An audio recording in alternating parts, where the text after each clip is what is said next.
à tous, je suis ravie de vous retrouver pour cette nouvelle émission, dernière émission de l'année en fait, et oui déjà, mais je vous ai gardé le meilleur pour la fin. Aujourd'hui on va parler de vacances, comment voyager en Alsace tout en restant dédé. Nous passerons d'abord par le parc naturel régional des Vosges du Nord où nous parlerons d'écotourisme et dans quelques instants je vous parle de woofing. Qu'est-ce que c'est? Et bien pour ça il va falloir rester avec nous.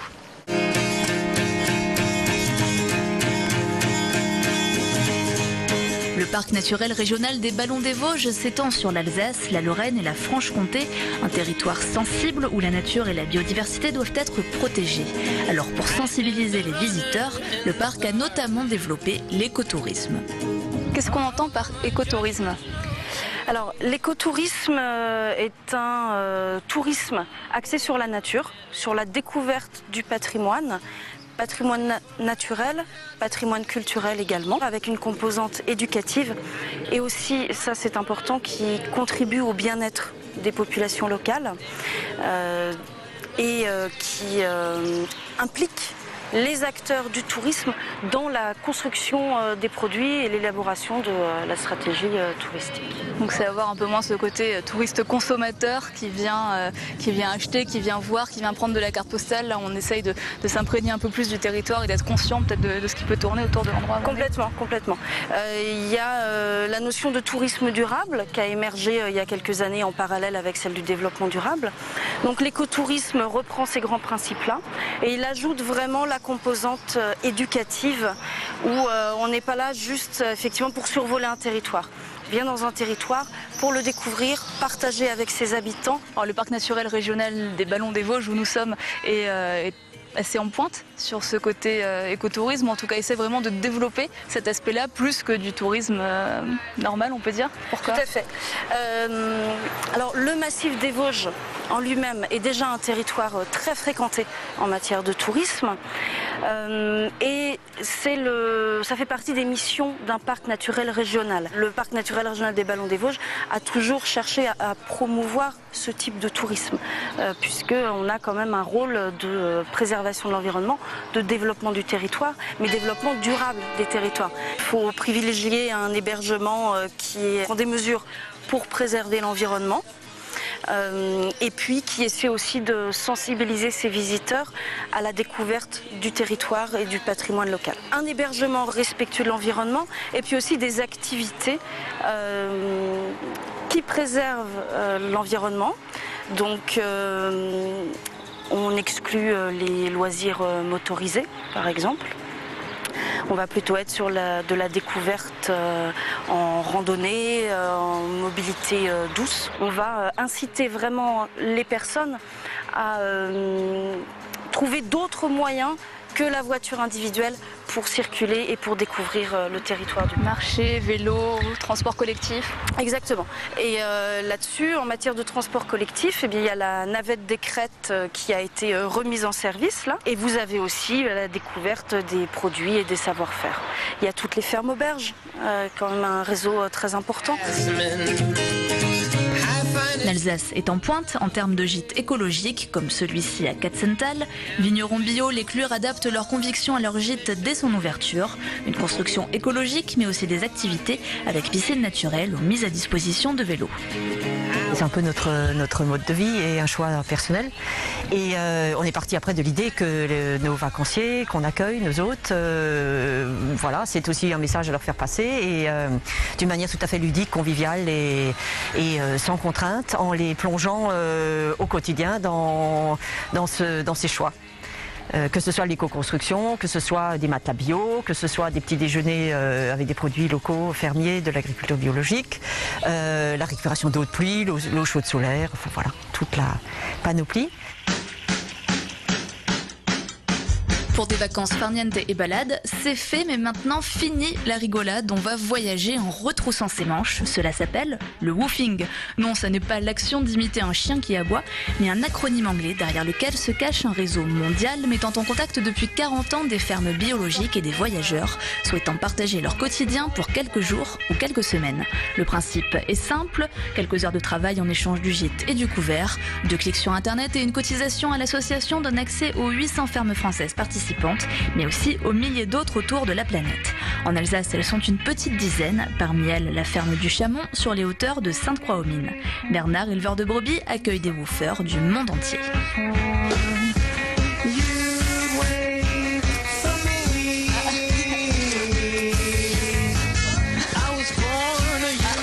On a de la visite, on a de l'aide. Alors bon, allez, assez bossé. Le woofing, en fait, c'est pas du bénévolat, c'est ça qui est important. C'est pas non plus du travail ou du stage agricole. C'est un échange de bons procédés. Pour vous, c'est surtout voilà, un échange humain. Être agriculteur, c'est être principalement sur la ferme. On part très peu en vacances, mais c'est quand même bien d'avoir des échanges avec d'autres personnes, d'autres pays. Enfin, moi, ça m'intéresse beaucoup. Et donc, j'ai vu que ça existait, ce woofing. Je ne connaissais pas avant. Hein. Et on s'est renseigné. Et puis voilà, c'est parti. Et je dirais avec grand plaisir, quoi. Donc c'est des jeunes, enfin jeunes ou moins jeunes, du monde entier, souvent, qui vous contactent pour dire voilà, j'aimerais passer quelques jours, une semaine chez vous. C'est des gens qui connaissent pas forcément la vie à la ferme et qui viennent voilà, pendant quelques jours un peu voir, découvrir ce que vous faites au quotidien. Pas du monde paysan, oui, ça c'est clair. Eux, ils viennent voir comment je bosse, ils viennent aussi voir l'environnement, parce qu'il n'y a pas que ici, pas que la ferme. Hein. Ils viennent voir un pays, échanger avec des gens qui habitent dans le pays. C'est surtout ça. Hein. Et moi, je découvre un autre pays par leur venue, parce que voilà, quoi, ils racontent d'où ils viennent, des Canadiens, des Américains. Des Allemands, même si l'Allemagne elle est pas trop loin, mais ça fait rien, quoi. C'est toujours intéressant. En général, les gens ils voyagent avec les transports en commun, ils viennent ou en vélo. Il y en a déjà eu quelques-uns en vélo, y compris qui venaient du Canada. Ils ont mis le vélo dans l'avion, ils sortent à Roissy et de Roissy jusqu'ici en vélo.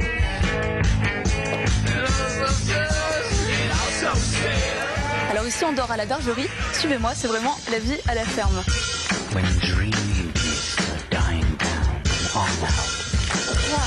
Donc vous avez aménagé ça spécialement pour les jeunes qui viennent chez vous. Ils ont la vue sur le Val d'Argent à l'extérieur. Ouais. Qu'est-ce qu'ils viennent chercher ici quand ils viennent ici? Qu'est-ce qui les attire? Alors les Américains par exemple, c'est découvrir l'Europe. Après il allait en Italie, après il allait en Corse. Ils m'envoyaient des messages régulièrement pour me dire où c'est qu'il était. Donc en plus vous gardez contact parfois un petit peu avec les personnes qui sont passées chez vous? Alors le même, il m'a envoyé une lame de scie qui n'existait pas ici, qui existe en Amérique. Il me l'a envoyé, il dit ouais vas-y essaye-la, elle est super, etc. Et puis c'est vrai, c'est pas mal quoi. Alors le woofing, on l'a vu, c'est de l'échange, de la découverte, ici de l'hébergement. Puis quand même au quotidien, il y a un petit peu de travail. Alors pour voir ce qu'est le quotidien, ici à la ferme, suivez-nous, on va monter voir un des troupeaux. Le woofer a un profil varié, beaucoup de jeunes et d'étudiants en quête d'une manière de vivre ou de voyager alternative et peu onéreuse, des personnes intéressées par l'agriculture bio et en recherche de conseils ou encore des voyageurs lointains qui souhaitent ainsi découvrir la culture locale d'un pays et entrer en contact avec ses habitants du petit-déj au dîner en passant par le repas des animaux ou l'aide dans les champs. Et voilà. Alors, le repas des bêtes. Alors c'est une petite friandise, en fait c'est pour les appeler. Déjà là, normalement, mais là, elles sont un peu sourdes. C'est déjà ça bêle juste d'entendre le bruit, elles bêlent. On va aller voir, donc il n'y a pas de courant. Hein. Je vais enlever, je vais vérifier, il n'y en a pas. Donc c'est du biologique, évidemment. Oui. Ah, ils font la sieste. Donc là, il y a juste quelques bêtes. Il y en a d'autres, j'en ai vu là-bas. Il y en a là-bas. Alors je ne sais pas, donc on va voir où elles sont. Et on va les appeler. Hey, venez, eh oh, viens, eh oh, viens par là. Allez, viens, hey. Ça y est, hey, là-bas, oh, venez. Eh, doucement, calme. Quelques-unes sont tondues, pas tondues. C'est imminent, hein. Ah, voilà, là, il y a un troupeau qui arrive. Hey, venez. Donc voilà le quotidien, votre quotidien, vous êtes éleveur, donc à chaque nouveau woofer qui arrive, voilà, lui aussi peut découvrir un petit peu la vie, elle s'adapte, les animaux s'adaptent aux personnes.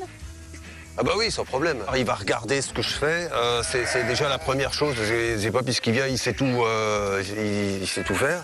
Non, il va déjà regarder. Après, il va me filer un coup de main pour faire des nouveaux parcs. Parce que là, je travaille avec des parcs électrifiés. On les déplace, donc faut en faire un nouveau. Faut démonter l'ancien.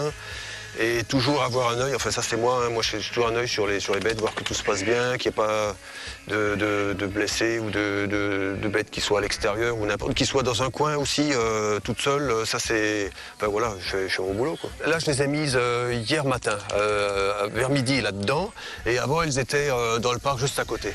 Donc vous êtes éleveur pour faire de la viande, vous vendez ça aussi en marché, en AMAP? Oui, quasiment que en AMAP. Quand vous recevez des jeunes de l'étranger, est-ce que c'est un mode de distribution qui peut exister aussi ailleurs? Est-ce que ça les intéresse aussi de voir ce côté-là de votre travail? C'est une question intéressante. C'est pas très courant à l'extérieur. Ouais. Enfin, quand je dis à l'extérieur, c'est dans les autres pays, c'est pas très courant. Ouais.